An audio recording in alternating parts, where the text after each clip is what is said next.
100 years from now, a lot of us will be in our old age if we are still alive.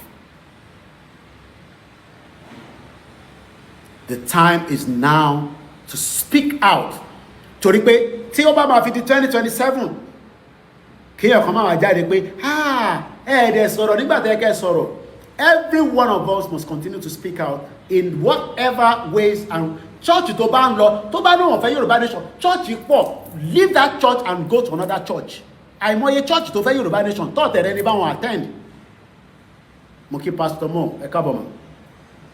Mọ́ṣáláṣí ló bá sọ fún ẹ pé àwọn ẹlẹ́bọ ní gbogbo wọn, ẹ béèrè pé inú mọ́ṣáláṣí wọn ṣé wọ́n rí náà lò. Ṣáwọn ọmọ tó ń wá sílé kéwú tí nǹkan kan bá ṣe wọ́n ṣọ́rí tọ́jú. Mo kí bàbá wa Jimoh Razak ẹ ṣe gan ẹ̀yin tẹ́ fún wa ní gift. Ṣé gift ni kíní tẹ́ máa ń jù sórí TikTok yìí because mo kí gbogbo ilẹ̀ kan sí i.